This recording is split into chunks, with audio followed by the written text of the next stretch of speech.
Selamat pagi untuk kita semua. Dari mimbar ini saya ucapkan shalom. Puji Tuhan, kita bisa beribadah pada pagi hari ini. Ini kesempatan yang harus dipakai dengan sebaik mungkin. Mari kita buka Alkitab kita dari Kitab Mazmur 113 ayat 1 sampai ayatnya yang ke-9. Hari ini kita masih tetap berbicara tentang tema besar kita, yakni semua baik, semua baik.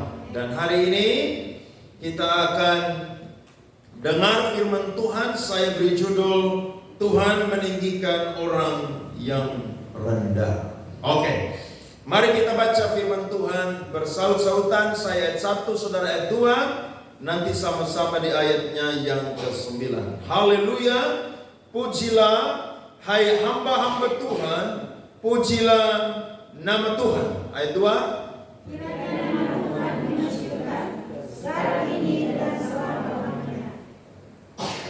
Dari terbitnya sampai kepada terbenamnya matahari, terpujilah nama Tuhan.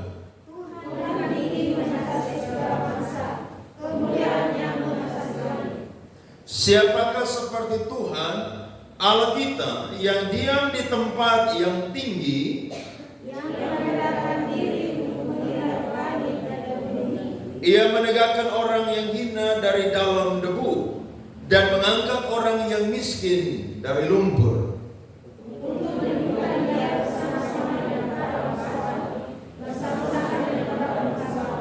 Sama-sama Ia mendudukkan perempuan yang mandul di rumah sebagai ibu anak-anak penuh sukacita. Haleluya. Beri tepuk tangan untuk kebenaran firman Tuhan ini. Amin. Amin. Mazmur ini atau nyanyian kepada Tuhan ini merupakan salah satu nyanyian dari orang-orang Israel. Bagaimana ketika keadaan mereka itu dalam terpuruk, mereka selalu menyanyikan salah satu mazmur yang kita baca pada pagi hari ini. Nah, ada banyak penafsir sepakat bahwa mazmur ini adalah mazmur yang mengisahkan tentang perjalanan kehidupan seorang yang dari tahun-tahun sebelumnya, sebelum pemazmur itu ada, mengalami perkara yang luar biasa, yakni hidupnya yang direndahkan oleh manusia tetapi ditinggikan oleh Tuhan. Orang itu adalah perempuan yang hebat, namanya adalah Hana. Saya dan saudara pasti sudah pernah baca kitab 1 Samuel pasal 1, pasal 2, dan pasal 3. Di situ menceritakan tentang ada sebuah keluarga dari pegunungan Efraim. Suami bernama Elkana dan istrinya bernama Hana. Tetapi Hana ini adalah perempuan yang mandul, sehingga Elkana ini mengambil seorang perempuan lagi yang bernama Penina. Ternyata perempuan ini tidak mendatangkan berkat sukacita dalam rumah tangga Elkana dan Hana, tetapi justru membawa kepahitan, kepedihan dalam kehidupan rumah tangga daripada Elkana dan juga Hana. Nah, kalau kita baca kitab 1 Samuel tentang Hana punya kehidupan, saya dan saudara tidak akan menemukan cerita yang sebenarnya apa yang terjadi, apa yang membuat Hana itu pedih hati. Bahkan hal-hal terperinci itu tidak diceritakan di dalam kitab 1 Samuel pasal 1, saudara-saudara. Tetapi bersyukur kepada Tuhan, orang Israel atau orang Yahudi atau orang Ibrani, mereka itu saudara punya satu tafsiran, namanya adalah Midras.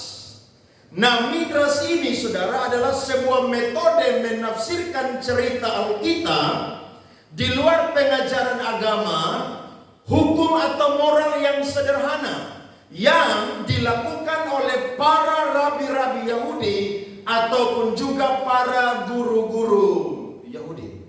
Tujuan dari Midras ini adalah digunakan untuk mengisi sejumlah kekosongan dalam cerita Alkitab tentang suatu peristiwa ataupun juga penjelasan mengenai pribadi yang hanya disinggung sedikit di dalam Alkitab. Betul kan?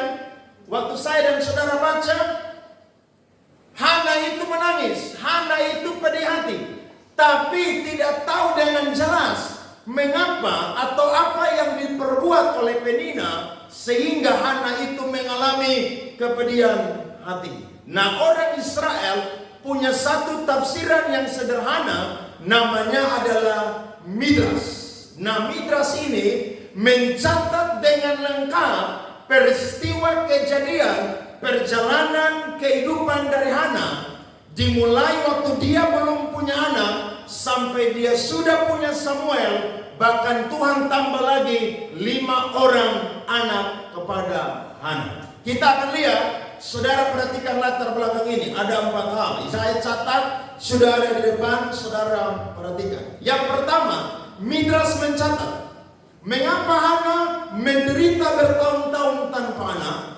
Dalam jawaban mereka terhadap pertanyaan ini, para rabi Yahudi mengutip dan menafsirkan Amsal pasal 27 ayat 21. Firman Tuhan berbunyi, kui untuk melebur perak dan perapian untuk melebur emas, dan orang dinilai menurut pujian yang diberikan kepadanya. Nah, para rabi Yahudi menafsirkan bahwa tukang perhiasan menaruh perak ke dalam api dan emas ke dalam perapian dan membakar setiap bahan sesuai dengan kekuatannya. Jadi, menurut mereka, gambaran dari firman ini adalah Tuhan memurnikan di dalam tungku pembakaran masing-masing orang benar menurut kekuatannya. Atau Tuhan menguji kemurnian iman daripada orang benar itu sesuai kekuatan mereka masing-masing. Contohnya adalah waktu Abraham menikah dengan Sarah, Sarah itu mandul berapa tahun, saudara? 25 tahun. Ternyata Tuhan tahu bahwa selama 25 tahun Sarah itu sanggup untuk menanggung keadaan yang dia hadapi. Sekalipun tanda kutip dia menyuruh Abraham untuk mengambil Hagar, tapi setelah itu dia sadar bahwa apa yang dia perbuat itu salah. Sehingga para rabi Yahudi menafsirkan bahwa setiap orang benar, saudara, memiliki pergumulan masing-masing dan ujian mereka itu sesuai dengan kekuatan mereka. Tidak heran Paulus bilang, pencobaan-pencobaan yang kamu alami tidak melebihi apa? Melebihi kekuatan kita.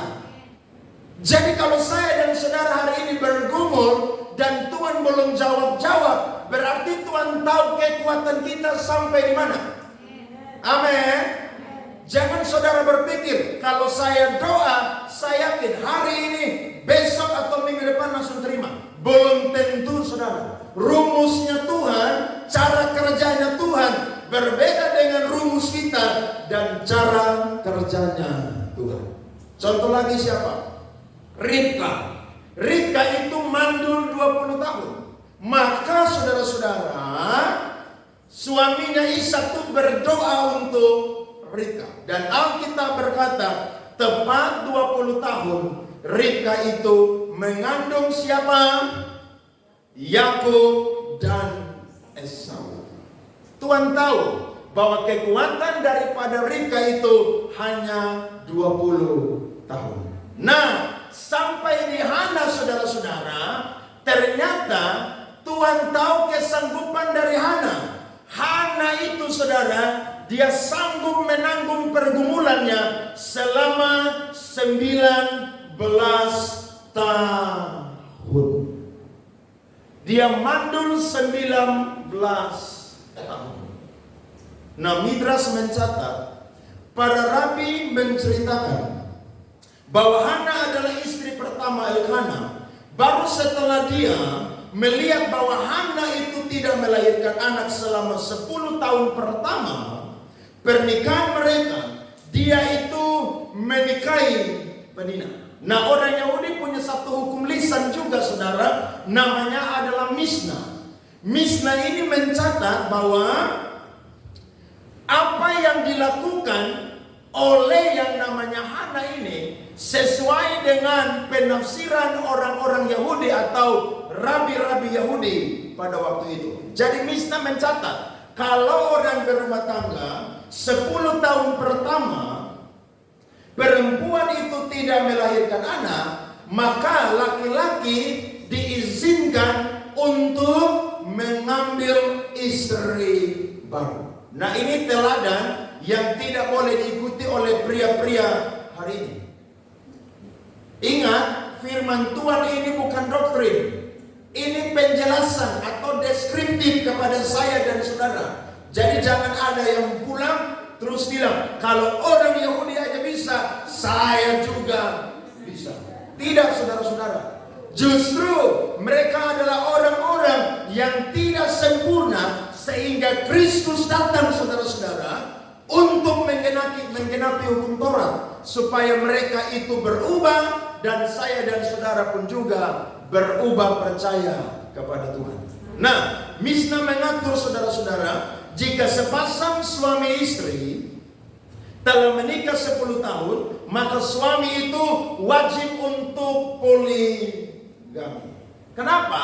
Karena mereka pakai dasar Kejadian pasal 1 ayat 28. Firman Tuhan bilang apa di sana? Allah memberkati mereka, lalu Allah berfirman kepada mereka, beranak cuculah dan bertambah banyak, penuhilah bumi dan taklukkanlah itu, berkuasalah atas ikan di laut dan burung-burung di udara dan atas segala binatang yang merayap bumi.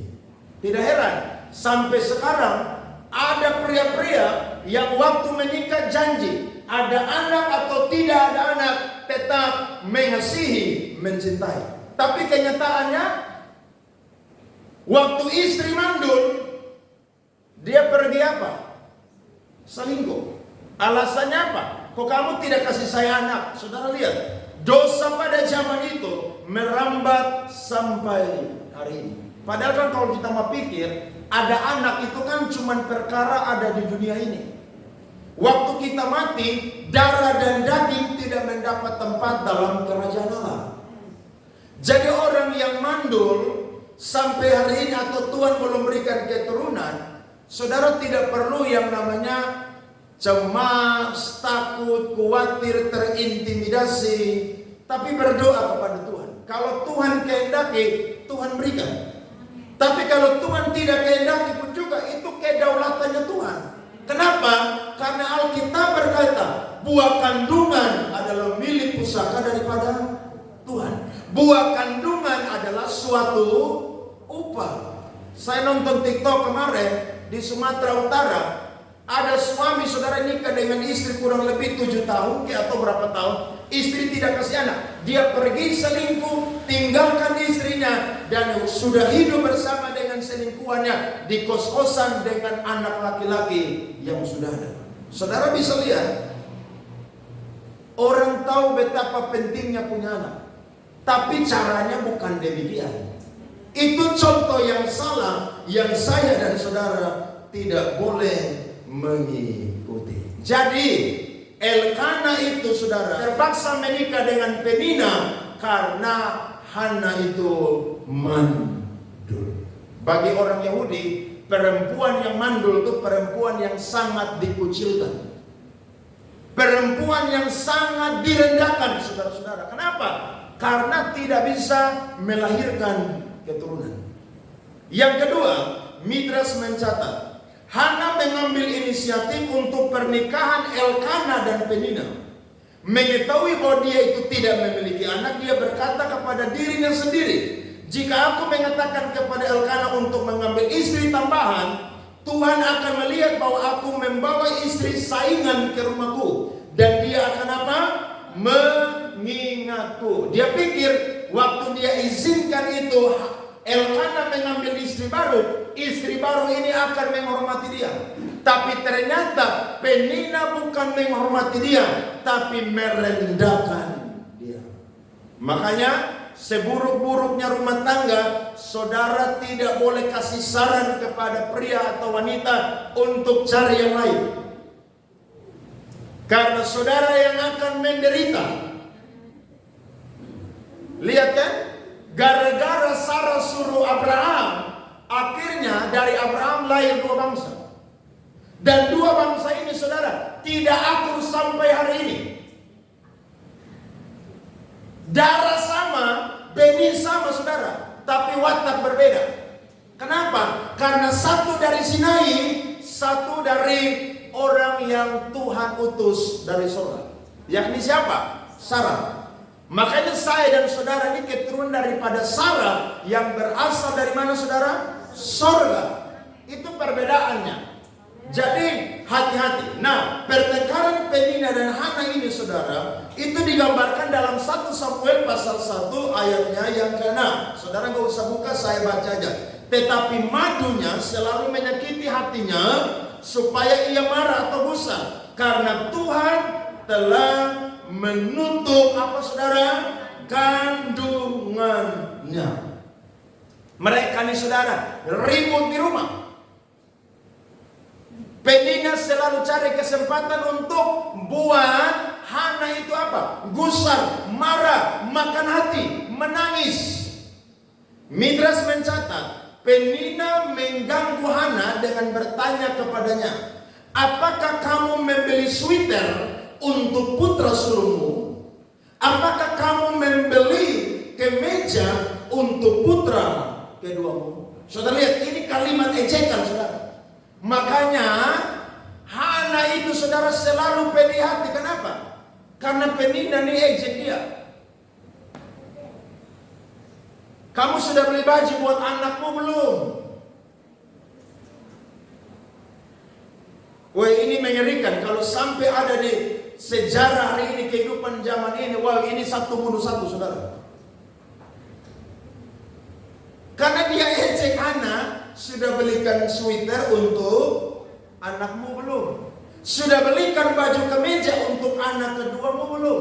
Saudara akan lihat ending yang cerita sangat memberkati saya dan saudara. Bahkan Midras juga mencatat, pagi-pagi sekali Penina akan menanyai Hana, apakah kamu tidak bangun untuk mencuci muka anak-anakmu sebelum mereka pergi ke sekolah? Dan 6 jam kemudian dia akan bertanya, apakah kamu tidak akan menyapa anak-anakmu ketika mereka pulang sekolah? Ini tiap hari dikatakan oleh Penina. Saudara bisa bayangkan, 19 tahun menderita. Tiap hari dengar olokan dari istri kedua. Tiap hari saudara dengar apa? Celaan daripada istri kedua. Woi, ini kalau orang tidak dalam Tuhan, saudara, pasti ini satu ini selesai. Dia akan selesai. Lo iya kan? Tiap hari ejek saya. Bangun pagi ejek, 6 jam kemudian ejek. Tiap hari. Bahkan Alkitab mencatat nanti di belakang, waktu mereka pergi ke Silo, pergi beribadah pun juga, Penina tuh selalu ejek Hana. Bukan di rumah saja, di gereja, di tempat ibadah pun juga olok. Saudara bisa lihat. Ini jahat sekali, saudara-saudara. Nah, kita akan perhatikan, saudara. Midras mencatat, bahkan Penina akan memanfaatkan kegiatan sehari-hari yang biasa sebagai sindiran terhadap Hana dengan mengingatkannya sepanjang hari tentang perbedaan di antara keduanya. Penina bilang, saya punya anak banyak, kamu mandul. Tiap hari. Wah, ini menderita, saudara. Yang ketiga, selama waktu mereka ada di Silo, saudara-saudara, waktu Elkana membagikan makanan, saudara-saudara, Penina pun juga mengolok. Dia berkata bahwa berikanlah kepada anakku ini bagiannya, kepada anakku ini kamu tidak memberikan bagiannya. Semua ini dilakukannya untuk membuat Hana marah. Saudara lihat, 19 tahun dalam penderitaan. Tetapi ada pelajaran yang menarik bagi saya dan saudara. Justru dalam kepedihan hatinya Hana, dia semakin mendekatkan dirinya kepada Tuhan. Alkitab berkata, Hana adalah perempuan yang suka untuk pergi beribadah di Silo, sujud menyembah kepada Tuhan, dan setia berdoa kepada Tuhan. Saudara lihat, orang ketika dalam pergumulan, dalam menghadapi persoalan tantangan, saudara punya komitmen untuk beribadah, untuk menyembah Tuhan, untuk berdoa kepada Tuhan. Tidak boleh luntur, tidak boleh pudar. Kenapa? Karena saya percaya Alkitab sudah mencatat tadi, Tuhanlah yang menutup kandungan daripada Hana. Kalau Tuhan yang tutup, berarti Tuhan juga yang sanggup apa, saudara? Buka. Karena dia yang tutup, saudara-saudara. Jadi kalau kita pakai bahasa medis, Hana ini mandul. Tapi kalau pakai bahasa kita, Hana bukan mandul, tapi Tuhan menutup kandungannya sementara selama 19 tahun. Kenapa? Karena Tuhan tahu Hana kuat selama 19 tahun. Jadi kalau kita doa buat keluarga, saudara, suami, istri, anak tidak mau bertobat sudah bertahun-tahun, Tuhan tahu saudara tuh sanggup. Tuhan tahu. Saudara mau menyerah tidak bisa karena Tuhan tahu saudara sanggup. Lihat dari sisi Alkitab, apa yang Alkitab katakan. Makanya kalau saudara ketemu orang, keluarga saudara, teman, sahabat yang belum mengandung, saudara jangan bilang dia mandul, saudara doakan dia. Mungkin Tuhan sedang menutup kandunganmu sementara. Engkau harus beribadah kepada Tuhan. Engkau harus yang namanya setia menyembah Tuhan, bahkan berdoa kepada Tuhan. Jangan putus-putus, jangan berhenti. Hana doa terus. Bahkan Alkitab mencatat, saudara-saudara, waktu Hana pergi doa sampai di Silo, dia berdoa saking dia itu sangat-sangat butuh anak laki-laki. Mulutnya yang bergerak, tetapi kata-kata tidak keluar dari mulutnya. Sampai-sampai Imam Eli yang duduk di pintu bait suci bingung. Jangan sampai dia ini sedang apa? Mabuk oleh anggur. Tapi dia bilang, Tuanku, aku tidak mabuk oleh anggur. Hanya untuk mendapatkan anak laki-laki lah aku berdoa kepada Tuhan. Makanya kasihan ya, orang sekarang dapat anak, buang anak. Itu anak-anak kuliah semua rata-rata tuh. Pacaran tidak beres, hamil, melahirkan, bukannya kasih ke orang tua atau kasih ke orang yang butuh, atau kasih ke panti asuhan, tapi buang. Itu orang begitu tidak belajar firman. Orang dapat anak tuh itu anugerah Tuhan, saudara. Orang lain cari anak saja sampai apa? Sampai pergi ke Jakarta, Surabaya, luar negeri untuk bikin apa? Bayi tabung. Ini mereka yang dapat gampang-gampang, bukannya besarkan, tapi buang. Hana hanya untuk mendapatkan anak laki-laki satu orang saja. Dia berdoa dengan sungguh-sungguh. Jadi kalau saya dan saudara hari ini dapat anak, Tuhan kasih anak, itu bukan kekuatan kita atau usaha kita, saudara-saudara. Kalau Tuhan tutup kandungan istri, tidak ada yang bisa buka. Makanya Yesus bilang toh dalam perjanjian baru, siapa mengasihi aku atau siapa mengasihi anak-anaknya, orang-orang serumahnya lebih daripada aku, dia tidak layak untuk menjadi apa? Muridku. Karena memang Tuhan tuh di posisi yang paling utama, yang paling penting. Jadi kalau kita punya anak, semata-mata itu bukan anak kita, itu anak Tuhan, tapi hanya dititipkan kepada saya dan saudara saya. Kalau Tuhan mau ambil kapan saja bisa. Betul atau tidak? Bisa. Buktinya Ayub. Dia punya anak, Tuhan ambil satu hari mati semua, selesai. Makanya saudara kalau sayang anak, sayang keluarga, jangan lebih daripada Tuhan. Saudara sayang lebih daripada Tuhan, Tuhan lihat kayaknya ini anak ini berhala nih. Tuhan ambil nanti. Hati-hati. Karena anak bukan milik kita. Alkitab berkata, anak adalah milik pusaka daripada Tuhan. Tidak heran, saudara tidak boleh jadikan anak itu penghambat untuk cari Tuhan, iring Tuhan. Tidak boleh. Kalau ada pelayanan, ada ibadah. Kalau anak tidak mau ikut, tinggalkan dia sama orang tua, keluarga, opa, oma. Datang ibadah. Jangan gara-gara anak saudara tinggalkan ibadah pelayanan. Itu berhala saudara-saudara. Hati-hati. Karena sekali lagi, itu pemberian daripada Tuhan. Sehingga saudara-saudara, Midras ini mencatat bahwa memang dari semua kepedihan dan ketidakbaikan daripada apa yang Hana alami, itu ada maksud dan rencana Tuhan. Karena Tuhanlah yang menutup kandungan daripada Hana. Akhirnya, waktu dia berdoa, saudara, Alkitab mencatat, Tuhan berfirman kepada Imam Eli, sampaikan kepada dia bahwa apa yang kau minta, aku akan memberikan. Pagi-pagi benar, waktu mereka bangun, mereka sujud menyembah, dan mereka pulang ke rumah mereka. Firman Tuhan mencatat, Tuhan mengingat Hana. Berarti waktu kita doa bertahun-tahun itu Tuhan tidak lupa, saudara. Iya kan? Tuhan tidak akan lupa. Dia ingat saya dan saudara selalu apa? Berseru kepada dia. Makanya jangan putus-putus untuk berdoa dengan Tuhan. Dan memang saudara-saudara, kadang-kadang kita ini lelah untuk menunggu. Betul atau tidak?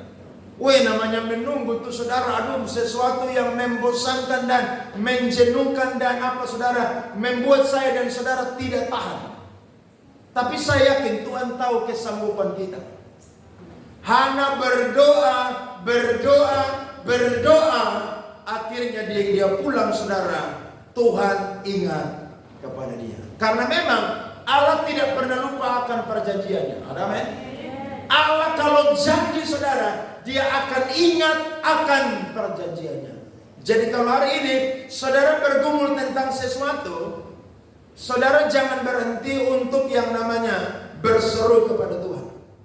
Datang sujud menyembah kepada Tuhan, beribadah kepada Tuhan dengan setia. Kenapa? Karena Alkitab mencatat dari tahun ke tahun, Hana itu selalu pergi ke Shilo untuk apa saudara? Beribadah dan mempersembahkan korban di sana. Makanya kalau ada orang Kristen cari Tuhan hanya mau mujizat berkat, lu berhenti jadi orang Kristen. Kenapa? Karena cari Tuhan, Tuhan tidak pernah menjanjikan keuntungan, apalagi berkat materi saudara, tidak pernah. Itu hanya bonus yang Tuhan sediakan. Kalau kita cari Tuhan saudara, yang paling utama adalah apa? Keselamatan jiwa kita. Makanya Yesus bilang apa? Buat apa seorang memiliki seisi dunia ini, tapi dia kehilangan nyawanya. Jadi cari Tuhan itu bukan semata-mata untuk dapat berkat. Saudara tidak minta berkat, Tuhan tahu saudara anak Tuhan. Tuhan kirim berkat tiap hari. Iya dong. Kebutuhan kita Tuhan paling tahu. Bahkan yang paling terkecil yang saya dan saudara lupakan, Tuhan tidak pernah melupakan. Dia ingat itu saudara-saudara. Nah bagian kita adalah datang mencari Tuhan. Dan akhirnya waktu Tuhan ingat Hana, tepat 19 tahun, Hana itu hamil. Dan akhirnya dapat seorang anak laki-laki yang diberi nama adalah apa? Samuel. Arti dari Samuel adalah aku telah memintanya daripada Tuhan. Beri tepuk tangan dong. Amin. Jadi saudara butuh apa? Minta dari Tuhan. Minta dari Tuhan. Makanya hari ini kalau kita bergumul minta tanah belum dapat sudah doa 8 tahun. Saya yakin KPC itu punya kekuatan yang sama, yang kuat, sama seperti orang-orang hebat di Alkitab. Saya percaya itu. Kalau Tuhan mau buka, bisa sekali.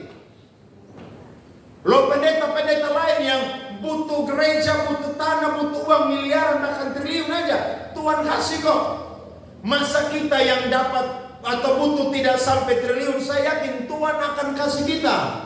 Tapi Tuhan sedang melihat saya dan saudara terus setia dengan Tuhan atau tidak.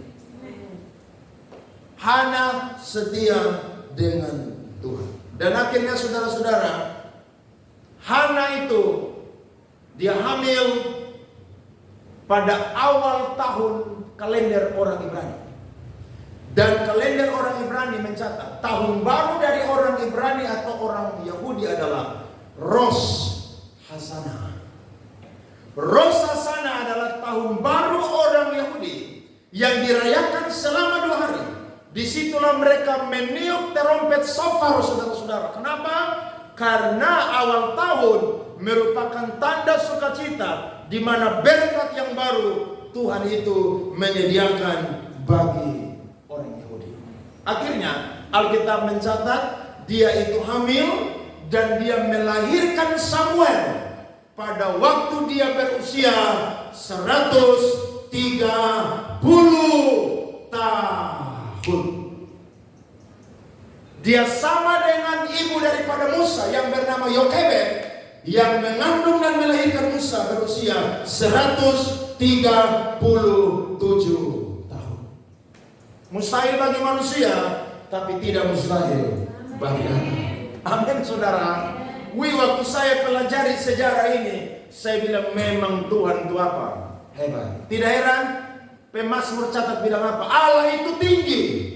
Amin. Tapi dia merendahkan dirinya untuk melihat ke langit dan bumi. Bahkan dia mengangkat orang dari mana, saudara? Dari daun debu, bahkan dari lumpur. Untuk apa? Mendudukkan dia bersama-sama dengan para bangsawan bangsanya. Bahkan perempuan yang mandul memiliki banyak anak. Kalau hari ini manusia merendahkan kita, belajar sabar. Tetap dekat dengan Tuhan. Saya percaya hidup kita akan dibawa Tuhan naik bukan turun. Tapi untuk mencapai puncak atau naik, saudara, kadang-kadang kita perlu ngos-ngosan. Betul atau tidak? Saudara mau naik ke gunung nih, ke bukit, mau lihat pemandangan yang bagus di sebelah bukit, ngos-ngosan atau tidak? Coba saudara tanya orang yang suka apa? Panjat tuh gunung, yang hobi panjat tebing lah, yang hobi mendaki. Itu ada apa di hobi itu? Woi, saya mending ke mall, nongkrong makan pizza hut, minum Coca-Cola lebih enak daripada pergi naik gunung dan lihat pemandangan. Tapi coba saudara tanya mereka, di atas gunung itu saudara akan melihat pemandangan dengan lengkap dan sempurna. Amin. Kadang-kadang kita ngos-ngosan. Ada yang sudah sampai duluan, kita masih dalam perjalanan. Tapi kalau saudara mau menikmati pemandangan yang lengkap dan sempurna, naik terus. Naik terus, jangan berhenti. Saya yakin waktu saya dan saudara tiba di atas, saudara, bendera dipatok, saudara-saudara, saudara punya kelelahan, keletihan semua tuh hilang dalam apa? Sekejap. Hana berdoa 19 tahun. Tepat pada waktu umurnya 19 tahun dia dan usianya 130 tahun, Tuhan memberikan Samuel kepada Hana. Hebat ya Tuhan ya. Hebat, saudara-saudara. Sehingga Midras menceritakan, ini poin yang keempat terakhir. Penina, saudara, itu dihukum karena kesalahannya. Dengar baik-baik ini. Hana waktu melahirkan Samuel, maka Tuhan membunuh 2 anak dari Penina. Sehingga Penina menguburkan 2 anaknya. Waktu Hana ini mengandung 4 orang anaknya lagi yang adik daripada Samuel, maka Midras mencatat Tuhan membunuh 8 orang anak daripada Penina. Kenapa Tuhan bunuh? Karena selama 19 tahun dia merendahkan Hana. Dia lupa bahwa Hana berdoa selama 19 tahun. Saudara bisa lihat tuh. Makanya orang yang lain, saudara, itu Tuhan sanggup pulihkan keadaannya. Sehingga waktu saudara-saudara Penina ini takut bahwa sekarang ia akan mengubur 2 anak terakhirnya. Dia punya anak sisa 2 aja tuh. Iya kan? 8 mati, yang pertama 2, 10. Dia punya anak total 12. Dia takut jangan sampai dia punya anak 2 nih meninggal. Maka Midras mencatat, saudara-saudara, ia pergi menemui Hana dan mengatakan kepada Hana, dengar baik-baik, aku tahu bahwa aku telah berdosa terhadapmu. Aku mohon, doakanlah aku agar kedua anakku yang tersisa akan hidup. Hana berdoa kepada Tuhan dengan berkata, tolong tinggalkanlah kedua anak laki-lakinya dan biarkanlah mereka hidup. Tuhan menjawab, Hana, demi hidupmu mereka pantas mati, tetapi karena engkau telah berdoa agar mereka hidup, aku akan memanggil mereka dengan namamu. Jadi meskipun Hana hanya memiliki 5 orang anak, ia berkata, saudara, dalam 1 Samuel pasal 2 ayat yang kelima. Perhatikan ini firman, siapa yang kenyang dahulu sekarang menyewakan dirinya karena makanan, tetapi orang yang lapar dahulu sekarang boleh beristirahat. Sama-sama baca 2-3. Bahkan orang yang mandul melahirkan 7 anak, tetapi orang yang banyak anaknya menjadi layu. Saudara lihat, Tuhan sanggup balikan keadaan. Makanya kalau ada orang hina-hina kita, rendahkan kita, saudara doa aja, doa. Nanti satu kali saudara diberkati, itu mereka akan terkaget-kaget. Pernah ada satu pria nih kan, suka dengan seorang wanita cantik kaya raya. Ibu dan bapaknya bilang, kamu punya apa? Dasar miskin, masa mau sama anak saya yang kaya raya? Wah, ini pria muda, saudara. Dia tidak menganggap itu adalah sebuah hinaan, tapi itu sebuah motivasi untuk dia. Untuk apa? Kerja cari uang. Dia kerja, saudara, cari uang, saudara. Perempuan ini dia putuskan, silakan nikah dengan orang lain. Saya akan cari perempuan yang lain. Dia kerja banting tulang. Tidak lama, saudara, dalam waktu 10 tahun dia jadi orang yang kaya raya. Ternyata waktu ketemu wanita ini dengan suaminya adalah salah satu anak buah daripada mantan pacarnya. Saudara bisa lihat, Tuhan rubah. Makanya ibu-ibu, bapak-bapak di sini yang dengar khotbah ini, kalau ada pria suka dengan anakmu perempuan, saudara yang paling pertama lihat dia takut Tuhan atau tidak.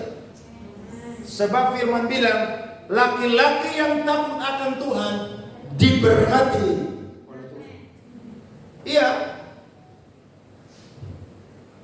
Saudara mau cantik model apapun, kalau laki-laki tidak takut akan Tuhan, kecenderungan untuk selingkuh itu kuat sekali, saudara.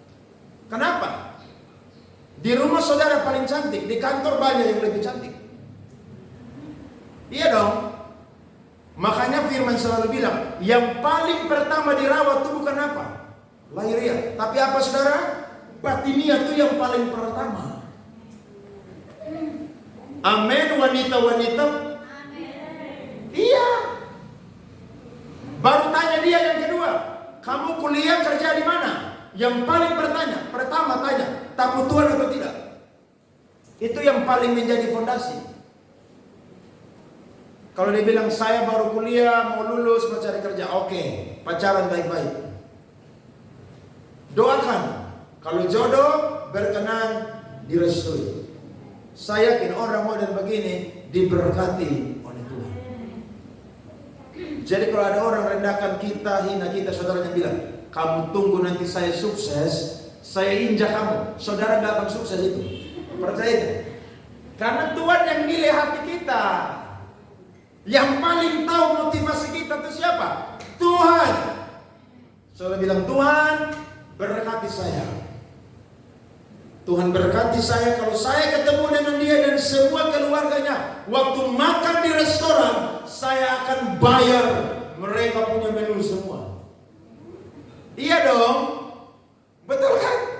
Saudara balas hinaan dengan apa? Traktir. Woi, itu mereka bilang, sungguh hebat anak Tuhan Yesus Kristus. Iya dong. Jangan balas kejahatan dengan kejahatan. Balas kejahatan dengan apa? Kebaikan. Jadi orang merendahkan kita, hina kita. Saudara bilang, hai jiwaku, bersabarlah.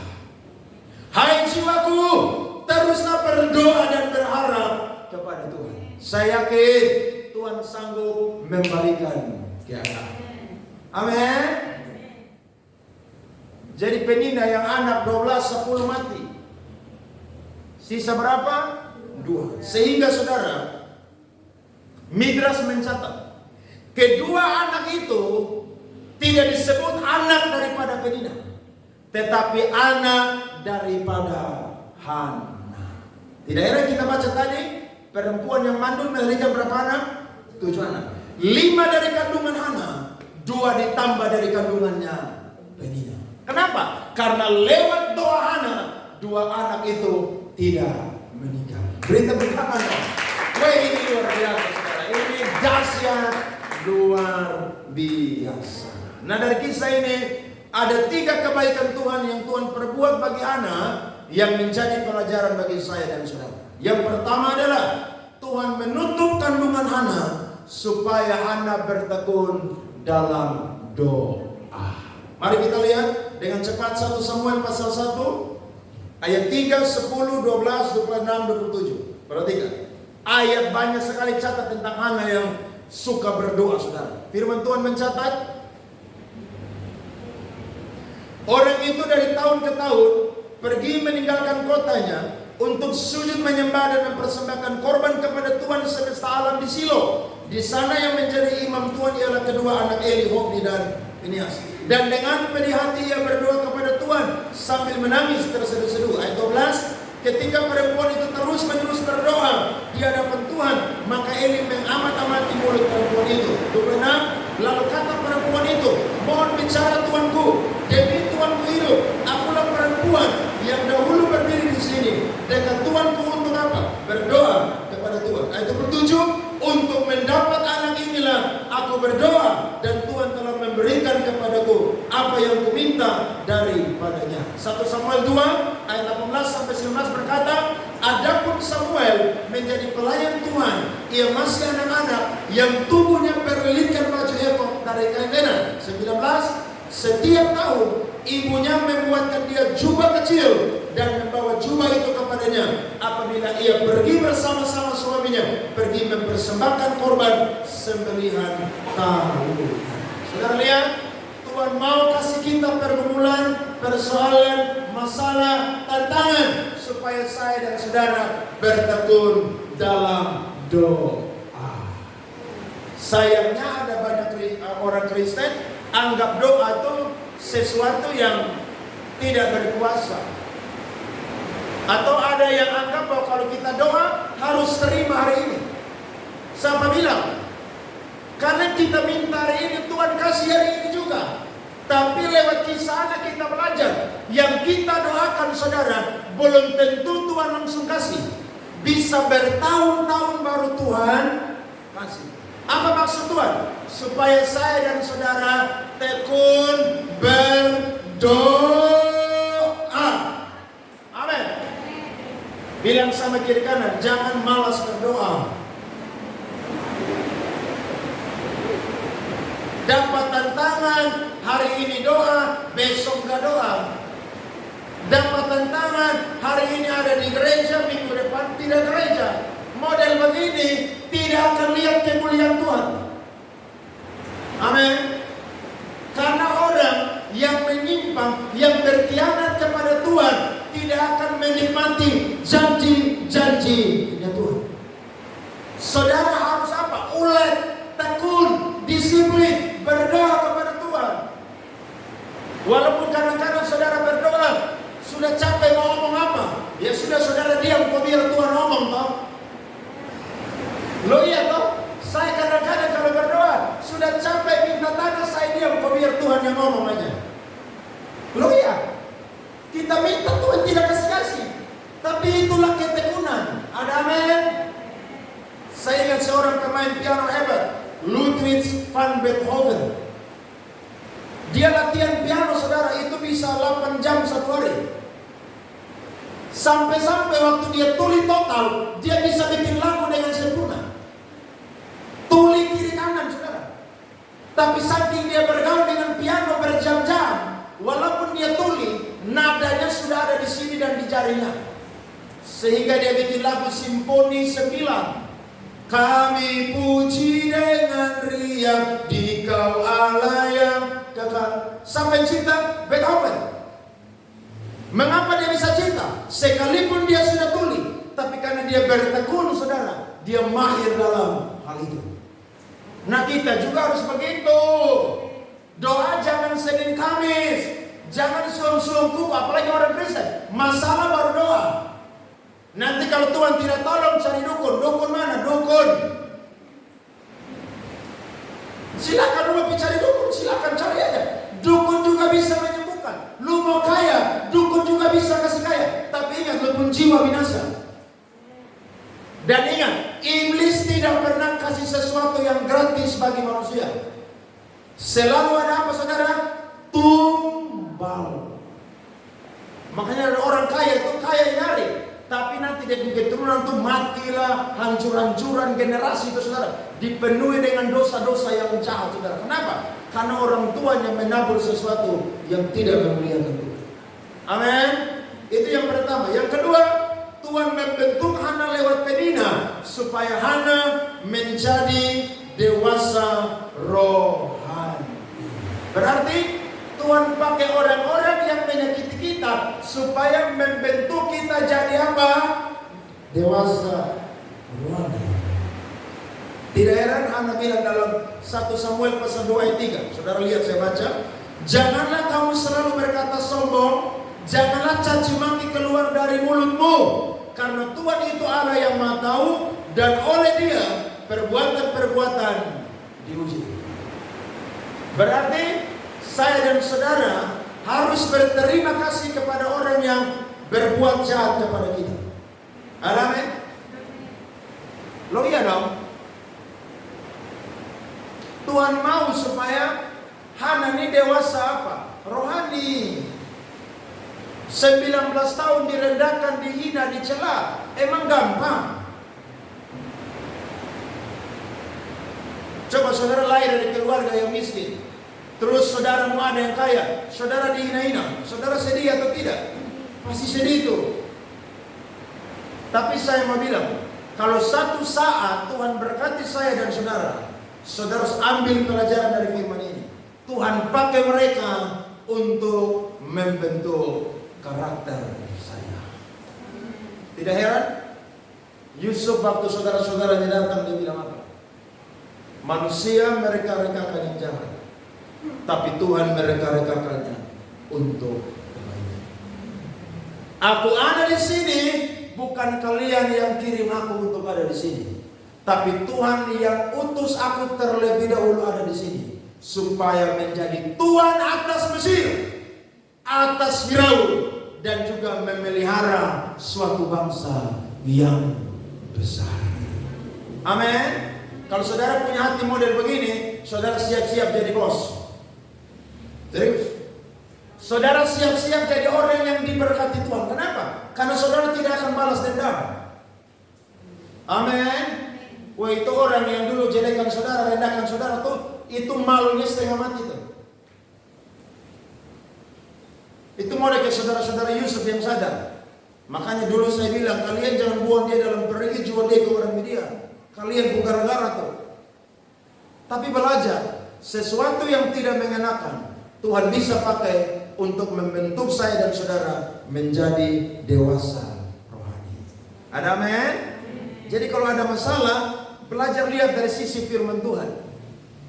Tuhan punya maksud dalam kehidupan saya ini, supaya saya jadi orang yang lebih dewasa di dalam Tuhan. Yang ketiga terakhir adalah Tuhan menjawab doa Hana dalam jangka waktu yang panjang, supaya Hana lebih dalam mengenal Tuhan. Lihat ayat terakhir 1 Samuel 2 ayat 2, 6 dan 7 dan 8. Ayat terakhir, firman Tuhan berkata, tidak ada yang kudus seperti Tuhan, sebab tidak ada yang lain kecuali Engkau, dan tidak ada gunung batu seperti Allah kita. Mari baca sama-sama ayat 6, 7, 8. Keras, 2, 3.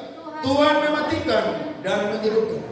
Ia menurunkan ke dalam dunia orang mati dan mengangkat dari sana. Keras, 2, 3. Tuhan membuat miskin dan membuat kaya. Ia merendahkan dan meninggikan juga. Lebih keras lagi, ia menegakkan orang yang hina dari dalam debu dan mengangkat orang yang miskin dari lumpur, untuk mendudukkan dia bersama-sama dengan para bangsawan dan membuat dia memiliki kursi kehormatan. Sebab Tuhan mempunyai alas bumi, dan di atas ia menaruh daratan. Beri tepuk tangan kepada Tuhan. Amin. Tuhan memberkati kita semua pagi ini dengan firman Tuhan. Mari bangkit berdiri.